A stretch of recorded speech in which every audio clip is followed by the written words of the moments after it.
ನಮಸ್ಕಾರ ಎಲ್ರಿಗೂ welcome back to my channel Ashara. ಇವತ್ತು ನಾನು ಮಂಗಳವಾರದ ವಿಡಿಯೋನ ನಿಮ್ಮ ಜೊತೆ ಶೇರ್ ಮಾಡ್ಕೋತಾ ಇದ್ದೀನಿ. ಆ್ಯಕ್ಚುಲಿ ಯುಗಾದಿ ಹಬ್ಬ ಆದಮೇಲೆ ನಾನ್ ವೆಜ್ ತಿನ್ನೋರೆಲ್ಲ ಕಾಯೋದು ಹೊಸದಡ್ಗೆಗೋಸ್ಕರ.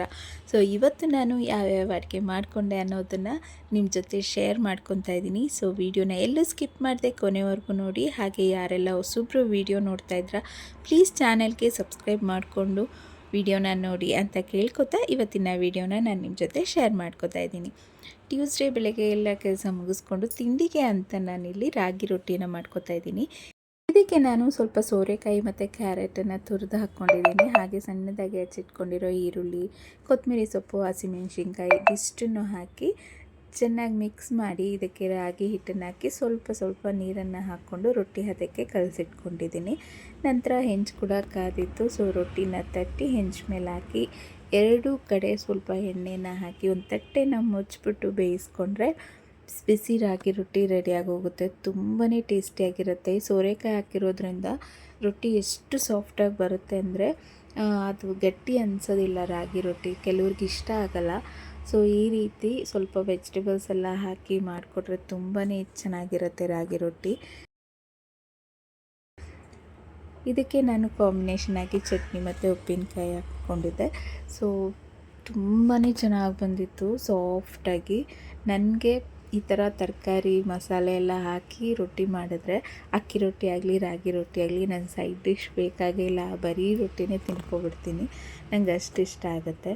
ಆದರೆ ಕೆಲಸ ಇರೋ ಟೈಮಲ್ಲಿ ಈ ರೊಟ್ಟಿ ಕೆಲಸ ಇಟ್ಕೋಬಾರ್ದು. ಆವತ್ತು ನನ್ನ ತಲೆಯಲ್ಲಿ ಬುದ್ಧಿ ಇಲ್ದಿರ ರೊಟ್ಟಿ ಕೆಲಸ ಇಟ್ಕೊಂಡೆ. ಸೊ ಸಖತ್ ಲೇಟಾಗೋಯ್ತು ಎಲ್ಲರಿಗೂ ರೊಟ್ಟಿ ತಟ್ಟಿ ಹಾಕ್ಕೊಡೋ ಅಷ್ಟರಲ್ಲಿ. ಮಧ್ಯಾಹ್ನ ಅಷ್ಟರಲ್ಲಿ ಮಟನು ಚಿಕನ್ ಎಲ್ಲ ತೊಗೊಂಬಂದಿದ್ರು.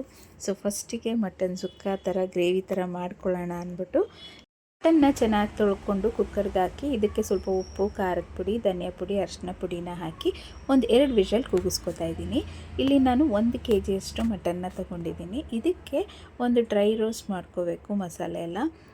ಒಂದು 2 ಪೀಸ್ ಚಕ್ಕೆ, 1 ಸ್ಪೂನಷ್ಟು ಸೋಂಪು, 1 ಸ್ಪೂನ್ ಜೀರಿಗೆ, ಒಂದು 4 ಲವಂಗ, 2 ಏಲಕ್ಕಿ, ಹಾಗೆ 1 ಟೇಬಲ್ ಸ್ಪೂನಷ್ಟು ಧನಿಯಾ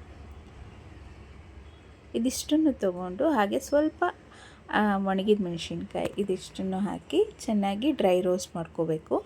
ಮೀಡಿಯಮ್ ಫ್ಲೇಮಲ್ಲಿ ಸ್ವಲ್ಪ ಕೆಂಪಗೆ ಆಗೋವರೆಗೂ ಚೆನ್ನಾಗಿ ರೋಸ್ಟ್ ಮಾಡಿಕೊಂಡು ತಣ್ಣಗಾದ್ಮೇಲೆ ಈ ರೀತಿ ಪುಡಿ ಮಾಡ್ಕೋಬೇಕು. ನಂತರ ಒಂದು ಬಾಣಲಿಗೆ ಎಣ್ಣೆ ಹಾಕಿ ಸ್ವಲ್ಪ ಕರಿಬೇವಿನ ಸೊಪ್ಪನ್ನು ಹಾಕ್ಕೊಂಡು ನಂತರ ಕಟ್ ಮಾಡಿ ಇಟ್ಕೊಂಡಿರೋ ಈರುಳ್ಳಿನ ಸೇರಿಸ್ಕೊತಾ ಇದ್ದೀನಿ. ಈರುಳ್ಳಿ ಒಂದು 2 ಮೀಡಿಯಮ್ ಸೈಜ್ನಷ್ಟು ಈರುಳ್ಳಿನ ಈ ರೀತಿ ಸಣ್ಣಗೆ ಉದ್ದಕ್ಕೆ ಕಟ್ ಮಾಡಿಕೊಂಡು ಸೇರಿಸ್ಕೊಂಡಿದ್ದೀನಿ. ಈರುಳ್ಳಿ ಎಲ್ಲ ಸ್ವಲ್ಪ ಕೆಂಪಗಾದ್ಮೇಲೆ ಇದಕ್ಕೆ ಒಂದೇ ಒಂದು ಹಸಿಮೆಣ್ಸಿನ್ಕಾಯಿನ ಹಾಕೋತಾ ಇದ್ದೀನಿ. ಇದು ಆಪ್ಷನ್ನು, ನಿಮ್ಗೆ ಇಷ್ಟ ಆದರೆ ಹಾಕ್ಕೊಳ್ಳಿ, ಇಲ್ಲಾಂದರೆ ಬೇಡ. ನಾನು ಫ್ಲೇವರ್ ಚೆನ್ನಾಗಿರುತ್ತೆ ಅನ್ನೋದಕ್ಕೋಸ್ಕರ ಹಾಕ್ಕೊಂಡಿದ್ದೀನಿ. ಹಾಗೆ 1 ಟೇಬಲ್ ಸ್ಪೂನಷ್ಟು ಶುಂಠಿ ಬೆಳ್ಳುಳ್ಳಿ ಪೇಸ್ಟನ್ನು ಹಾಕೋತಾ ಇದ್ದೀನಿ.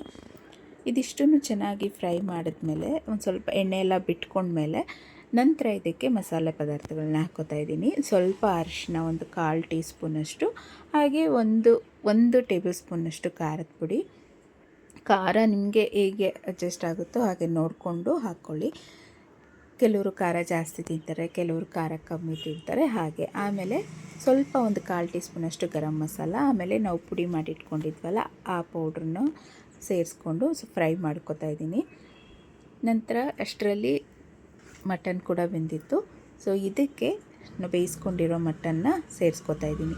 ನೀರು ಜಾಸ್ತಿ ಇದ್ದರೆ ನೀವು ಸ್ವಲ್ಪ ತೆಗೆದಿಟ್ಕೊಳ್ಳಿ, ಇಲ್ಲ ಕರೆಕ್ಟಾಗಿದೆ ಗ್ರೇವಿ ಬೇಕು ಅನ್ನೋರು ನೀರು ಸಮೇತನೇ ಹಾಕ್ಕೋಬೋದು. ಸೊ ಮಟನ್ ಬೇಯಿಸ್ಬೇಕಾದ್ರೇ ಉಪ್ಪು ಹಾಕ್ಕೊಂಡಿದ್ದೆ. ನನಗೆ ಒಂದು ಸ್ವಲ್ಪ ಕಮ್ಮಿ ಅನ್ನಿಸ್ತು, ಅದಕ್ಕೋಸ್ಕರ ಇನ್ನೊಂದು ಸ್ವಲ್ಪ ಉಪ್ಪನ್ನು ಹಾಕೋತಾ ಇದ್ದೀನಿ. ಇದಿಷ್ಟು ಉಪ್ಪನ್ನು ಹಾಕಿ ಒಂದು 20 ನಿಮಿಷ ಚೆನ್ನಾಗಿ ಕುದಿಸ್ಕೋಬೇಕು. ಮಟನ್ಗೆ ಉಪ್ಪು, ಖಾರ, ಮಸಾಲೆ ಎಲ್ಲ ತುಂಬ ಚೆನ್ನಾಗಿ ಇಟ್ಕೊಂಡಿರುತ್ತೆ. ನಂತರ ಇದಕ್ಕೆ ಸಣ್ಣದಾಗಿ ಕಟ್ ಮಾಡ್ಕೊಂಡಿರೋ ಕೊತ್ತಂಬರಿ ಸೊಪ್ಪನ್ನು ಹಾಕಿದ್ರೆ ಮಟನ್ ಸುಕ್ಕ ರೆಡಿಯಾಗಿ ಹೋಗಿರುತ್ತೆ. ಮಟನು ಅಷ್ಟೇ ತುಂಬ ಸಾಫ್ಟಾಗಿ ಬೆಂದಿತ್ತು, ಟೇಸ್ಟು ತುಂಬ ಚೆನ್ನಾಗಿತ್ತು. ಸರ್ ಮಧ್ಯಾಹ್ನ ಅದೇ ಲಂಚ್ ಆಯಿತು.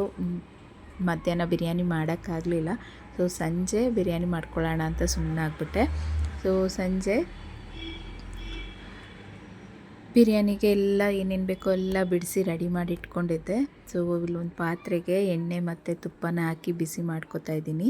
ಇದು ಬಿಸಿ ಆದಮೇಲೆ ಬಿರಿಯಾನಿ ಸಾಮಾನನ್ನ ಹಾಕ್ಕೋತಾ ಇದ್ದೀನಿ. ಪಲಾವ್ ಎಲೆ, ಆಮೇಲೆ ಸ್ಟಾರು, ಏಲಕ್ಕಿ, ಚಕ್ಕೆ, ಲವಂಗ ಇದಿಷ್ಟನ್ನು ಹಾಕಿ ಅದು ಸ್ವಲ್ಪ ಫ್ರೈ ಆದಮೇಲೆ ಈರುಳ್ಳಿನ ಹಾಕ್ಕೋತಾ ಇದ್ದೀನಿ. ಈರುಳ್ಳಿನೂ ಅಷ್ಟೇ ಸ್ವಲ್ಪ ಬ್ರೌನ್ ಕಲರ್ ಬರೋವರೆಗೂ ಫ್ರೈ ಮಾಡ್ಕೋಬೇಕು. ಅಷ್ಟರಲ್ಲಿ ಈರುಳ್ಳಿ ಫ್ರೈ ಆಗೋಷ್ಟರಲ್ಲಿ ನಾನು ಹಸಿಮೆಣ್ಸಿನ್ಕಾಯಿ ಪೇಸ್ಟ್ ಮತ್ತು ಶುಂಠಿ ಬೆಳ್ಳುಳ್ಳಿ ಪೇಸ್ಟನ್ನು ಮಾಡ್ಕೋತಾ ಇದ್ದೀನಿ. ಹಸಿಮೆಣ್ಸಿನ್ಕಾಯಿನೂ ಶುಂಠಿ ಬೆಳ್ಳುಳ್ಳಿ ಜೊತೆ ಹಾಕಿ ಪೇಸ್ಟ್ ಮಾಡ್ಕೋಬೋದು, ಬಟ್ ನಾವು ಸಪ್ರೇಟಾಗಿ ಹಸಿಮೆಣ್ಸಿನ್ಕಾಯಿನ ಪೇಸ್ಟ್ ಮಾಡಿ ಎಣ್ಣೆಯಲ್ಲಿ ಹಾಕಿ ಫ್ರೈ ಮಾಡೋದ್ರಿಂದ ಫ್ಲೇವರ್ ತುಂಬ ಚೆನ್ನಾಗಿ ಬರುತ್ತೆ. ಅದಕ್ಕೋಸ್ಕರ ನಾನು ಹಸಿಮೆಣ್ಸಿನ್ಕಾಯಿ ಪೇಸ್ಟನ್ನು ಸಪ್ರೇಟಾಗಿ ಮಾಡ್ಕೋತಾ ಇದ್ದೀನಿ, ಶುಂಠಿ ಬೆಳ್ಳುಳ್ಳಿ ಪೇಸ್ಟನ್ನು ಸಪ್ರೇಟಾಗಿ ಮಾಡ್ಕೋತಾ ಇದ್ದೀನಿ. ಪೇಸ್ಟೆಲ್ಲ ಮಾಡ್ಕೊಳ್ಳೋಷ್ಟರಲ್ಲಿ ಈರುಳ್ಳಿ ಕೂಡ ಚೆನ್ನಾಗಿ ಫ್ರೈ ಆಗಿತ್ತು, ಎಲ್ಲ ಗೋಲ್ಡನ್ ಕಲರ್ ಬಂದಿದೆ. ಸೊ ಇವಾಗ ಇದಕ್ಕೆ ಶುಂಠಿ ಬೆಳ್ಳುಳ್ಳಿ ಪೇಸ್ಟನ್ನು ಹಾಕ್ಕೊಂಡು ಮಿಕ್ಸ್ ಮಾಡ್ಕೋತಾ ಇದ್ದೀನಿ. ಅದೆಲ್ಲ ಸ್ವಲ್ಪ ಹಸಿ ವಾಸನೆ ಹೋಗೋವರೆಗೂ ಫ್ರೈ ಮಾಡಿಕೊಂಡು ಇದಕ್ಕೇ ನಾವಿವಾಗ ಹಸಿಮೆಣ್ಸಿನ್ಕಾಯಿ ಪೇಸ್ಟನ್ನು ಸಹ ಸೇರಿಸ್ಕೊಂಡು ಮಿಕ್ಸ್ ಮಾಡ್ಕೋತಾ ಇದ್ದೀನಿ. ಇದೆಲ್ಲ ಮಿಕ್ಸ್ ಆಗಿ ಸ್ವಲ್ಪ ಆ ಎಣ್ಣೆ ಬಿಟ್ಕೋಬೇಕು, ಅಲ್ಲಿವರೆಗೂ ಚೆನ್ನಾಗಿ ಫ್ರೈ ಮಾಡ್ಕೋತಾ ಇದ್ದೀನಿ.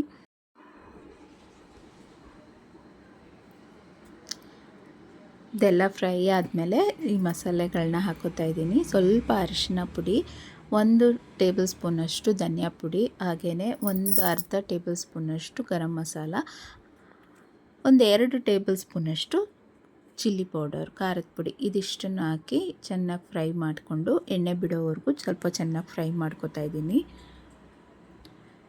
ನಂತರ ಇದಕ್ಕೆ ಸ್ವಲ್ಪ ಸಣ್ಣದಾಗಿ ಕಟ್ ಮಾಡ್ಕೊಂಡಿರೋ ಪುದೀನ ಸೊಪ್ಪು ಹಾಗೆ ಕೊತ್ತಂಬರಿ ಸೊಪ್ಪನ್ನು ಸೇರಿಸ್ಕೊತಾ ಇದ್ದೀನಿ. ಇದಿಷ್ಟು ಮಿಕ್ಸ್ ಮಾಡಿಕೊಂಡು ನಂತರ ಇದಕ್ಕೆ ನಾನೊಂದು 5ರಿಂದ 6 ಟೊಮೆಟೊ ಹಣ್ಣನ್ನು ಸಣ್ಣದಾಗಿ ಕಟ್ ಮಾಡಿಕೊಂಡು ಸೇರಿಸ್ಕೊತಾ ಇದ್ದೀನಿ. ಟೊಮೆಟೊನೂ ಅಷ್ಟೇ ಸ್ವಲ್ಪ ಸಾಫ್ಟ್ ಆಗೋವರೆಗೂ ಮಿಕ್ಸ್ ಮಾಡ್ಕೊಬೇಕು. ನಂತರ ಇದಕ್ಕೆ ನಾನು ಒಂದು ಅರ್ಧ ಕಪ್ನಷ್ಟು ಮೊಸರನ್ನು ಸೇರಿಸ್ಕೊತಾ ಇದ್ದೀನಿ. ಇದನ್ನೆಲ್ಲ ಮಿಕ್ಸ್ ಮಾಡಿಕೊಂಡು ಟೊಮೆಟೊ ಸ್ವಲ್ಪ ಸಾಫ್ಟ್ ಆಗೋವರೆಗೂ ಹೀಗೆ ಫ್ರೈ ಮಾಡ್ಕೊತಾ ಇರಬೇಕು. ಆ್ಯಕ್ಚುಲಿ ನನ್ನ ಚಾನಲಲ್ಲಿ ಒಂದು 4 ಥರ ಬಿರಿಯಾನಿ ರೆಸಿಪಿನ ನಾನು ನಿಮ್ಮ ಜೊತೆ ಶೇರ್ ಮಾಡ್ಕೊಂಡಿದ್ದೀನಿ. ಎಲ್ಲನೂ ಡಿಫ್ರೆಂಟಾಗಿದೆ. ಯಾರಿಗಾದರೂ ಇಂಟ್ರೆಸ್ಟ್ ಇದ್ದರೆ ಪ್ಲೀಸ್ ಹೋಗಿ ಚೆಕ್ ಮಾಡಿ. ಈಗ ಟೊಮೆಟೊ ಎಲ್ಲ ಸಾಫ್ಟ್ ಆಗಿದೆ. ಈಗ ಇದಕ್ಕೆ ನಾನು ಚೆನ್ನಾಗಿ ತೊಳೆದಿಟ್ಕೊಂಡಿರೋ ಚಿಕನನ್ನು ಸೇರಿಸ್ಕೊಂಡು ಮಿಕ್ಸ್ ಮಾಡ್ಕೊತಾ ಇದ್ದೀನಿ. ಮಿಕ್ಸ್ ಮಾಡಿಕೊಂಡು ಒಂದು ತಟ್ಟೆನ ಕ್ಲೋಸ್ ಮಾಡಿ ಅದು ಚಿಕನ್ ನೀರೆಲ್ಲ ಬಿಟ್ಕೊಳ್ಳುತ್ತಲ್ಲ, ಸೊ ಅದಕ್ಕೋಸ್ಕರ ಒಂದು 10-15 ನಿಮಿಷ ಹಾಗೇ ಬೇಯಿಸ್ಕೊತಾ ಇದ್ದೀನಿ. ಚಿಕನ್ ಬೇಯಿಸ್ರಲ್ಲಿ ಅಕ್ಕಿಗೆ ನಾನಿಲ್ಲಿ ಒಂದು ಕಡೆ ಬಿಸಿನೀರನ್ನು ಇಟ್ಕೊಂಡಿದ್ದೀನಿ. ನಾನು ಮಾಡ್ತಾ ಇರೋದು ದಮ್ ಬಿರಿಯಾನಿ, ಸೊ ಅದಕ್ಕೋಸ್ಕರ ಒಂದು ಕಡೆ ಅಕ್ಕಿಗೆ ನೀರು ಇಟ್ಕೊಂಡಿದ್ದೀನಿ. ನೋಡಿ ಸ್ವಲ್ಪ ನೀರೆಲ್ಲ ಬಿಟ್ಕೊಂಡಿದೆ. ಈಗ ನಾನು ಇದಕ್ಕೆ ರುಚಿಗೆ ತಕ್ಕಷ್ಟು ಉಪ್ಪನ್ನು ಹಾಕ್ಕೊಂಡು ಮತ್ತೆ ತಟ್ಟೆನ ಕ್ಲೋಸ್ ಮಾಡಿ ಬೇಯೋಕ್ಕೆ ಇಟ್ಕೋತೀನಿ. ಒಂದು 3/4 ಭಾಗ ಚಿಕನ್ ಬೇಯಬೇಕು, ಅಲ್ಲಿವರೆಗೂ ಹೀಗೆ ಬೇಯಿಸ್ಕೊತಾ ಸ್ವಲ್ಪ ಆವಾಗವಾಗ ಕೈ ಆಡಿಸ್ಕೊಂಡು ಬೇಯಿಸ್ಕೊತಾ ಇರಬೇಕು. ಈ ಕಡೆ ನೀರು ಕೂಡ ಕುದೀತಾ ಇದೆ. ಇದಕ್ಕೆ ನಾನು 1-2 ಪಲಾವ್ ಎಲೆನ ಹಾಕಿ ನಂತರ ನೆನೆಸಿಟ್ಕೊಂಡಿದ್ನಲ್ಲ ಅಕ್ಕಿನ ಅದನ್ನು ಸೇರಿಸ್ಕೊತಾ ಇದ್ದೀನಿ. ಅಕ್ಕಿ ಹಾಕಿದ್ಮೇಲೆ ಜಸ್ಟ್ ಒಂದೇ ಒಂದು ಕುದಿಬೇಕಷ್ಟೇ, ಜಾಸ್ತಿ ಕುದಿಸ್ಬಾರ್ದು ಅಕ್ಕಿನ. ಒಂದು ಕುದ್ದಿದ ತಕ್ಷಣ ಅವನ್ನ ಆಫ್ ಮಾಡಿ ನೀರನ್ನೆಲ್ಲ ಬಗ್ಗಿಸಿ ನಾವು ಗ್ರೇವಿಗೆ ಸೇರಿಸ್ಕೋಬೇಕು. ಅದರಿಂದ ತುಂಬ ಚೆನ್ನಾಗಿ ಉದ್ರಾಗಿ ಬರುತ್ತೆ. ನಾವು ಏನಾದರೂ ಒಂದು ಅರ್ಧ ಭಾಗ ಬೆಂದ್ರೂ ಅನ್ನ ದಮ್ ಹಿಡಿಯುವಾಗ ಸ್ವಲ್ಪ ಬೇಗ ಬೆಂದೋಗ್ಬಿಡುತ್ತೆ ಮತ್ತು ಮೆತ್ತಗಾಗ್ಬಿಡುತ್ತೆ ಅನ್ನ. ಅದಕ್ಕೋಸ್ಕರ ಒಂದೇ ಒಂದು ಕುದಿ ಬಂದರೆ ಸಾಕು. ಚಿಕನ್ ಕೂಡ ಕರೆಕ್ಟಾಗಿ ಬೆಂದಿದೆ, ಒಂದು 3/4 ಭಾಗ ಬೆಂದಿದ್ರೆ ಸಾಕು. ಈಗ ಇದಕ್ಕೆ ನಾನು 1 ನಿಂಬೆಹಣ್ಣಿನ ರಸನ ಹಿಂಡ್ಕೋತಾ ಇದ್ದೀನಿ. ಇದನ್ನು ಚೆನ್ನಾಗಿ ಮಿಕ್ಸ್ ಮಾಡಿಕೊಂಡು ಈಗ ಅಕ್ಕಿ ಆಗಿದೆ.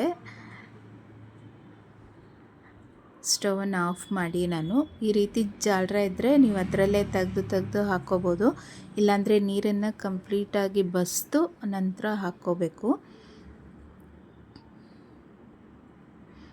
ಒಂದು 1/4 ಭಾಗ ಬೆಂದಿದ್ರೆ ಸಾಕು ಅಕ್ಕಿ, ಜಾಸ್ತಿ ಏನೂ ಬೇಯೋದು ಬೇಕಿಲ್ಲ. ಈಗ ನಾನು ಗ್ರೇವಿಗೆ ಸೇರಿಸ್ಕೊತಾ ಇದ್ದೀನಿ ಅಕ್ಕಿನ. ಗ್ರೇವಿಲಿರೋ ನೀರೇ ಸಾಕಾಗುತ್ತೆ, ಎಕ್ಸ್ಟ್ರಾ ನೀರು ಏನೂ ಬೇಕಾಗಿರಲ್ಲ. ಸೊ ಇವಾಗ ನೀಟಾಗಿ ಹಾಕಿ ಒಂದು ಸ್ವಲ್ಪ ಮೇಲೆ ಕೊತ್ತಂಬರಿ ಸೊಪ್ಪನ್ನು ಹಾಕ್ಕೊಂಡು ಲೈಟಾಗಿ ಮಿಕ್ಸ್ ಮಾಡಿ ಒಂದು ತಟ್ಟೆನ ಕ್ಲೋಸ್ ಮಾಡಿಕೊಂಡ್ರೆ ಆಯಿತು. ಒಂದು 10ರಿಂದ 15 ನಿಮಿಷ ಸಾಕು, ಬಿಸಿ ಬಿಸಿ ಬಿರಿಯಾನಿ, ದಮ್ ಬಿರಿಯಾನಿ ರೆಡಿ ಆಗೋಗುತ್ತೆ. ಒಂದು ತಟ್ಟೆನ ಕ್ಲೋಸ್ ಮಾಡಿ ಒಂದು 10 ನಿಮಿಷ ಹಾಗೆ ಬಿಟ್ಬಿಡ್ತೀನಿ. ನೀವೇನಾದರೂ ದಪ್ಪ ತಳ ಪಾತ್ರೆ ಇದ್ದರೆ ಡೈರೆಕ್ಟಾಗಿ ಸ್ಟವ್ ಮೇಲೇ ಇಟ್ಕೊಂಡು ಸ್ಟವನ್ನು ಸಿಮ್ಮಲ್ಲಿ ಇಟ್ಕೊಂಡ್ರೆ ಕರೆಕ್ಟಾಗಿ ಹದವಾಗಿ ಬೇಯುತ್ತೆ ಅನ್ನ. ಇಲ್ಲ ಅಂತ ಪಾತ್ರೆ ಏನಾದರೂ ತೆಳುವಾಗಿದ್ದರೆ ತಳ ಸ್ವಲ್ಪ ಬೇಗ ತಳ ಅಂಟುಬಿಡುತ್ತೆ. ಅದಕ್ಕೋಸ್ಕರ ಏನು ಮಾಡಿ, ಒಂದು ಹಳೆ ತವ ಏನಾದರೂ ಇದ್ದರೆ ಅದನ್ನು ಸ್ಟವ್ ಮೇಲೆ ಇಟ್ಟು ಅದ್ರ ಮೇಲೆ ಪಾತ್ರೆನ ಇಡಿ. ಆವಾಗ ಕರೆಕ್ಟಾಗಿ ಹದವಾಗಿ ಬೇಯುತ್ತೆ ಅನ್ನ.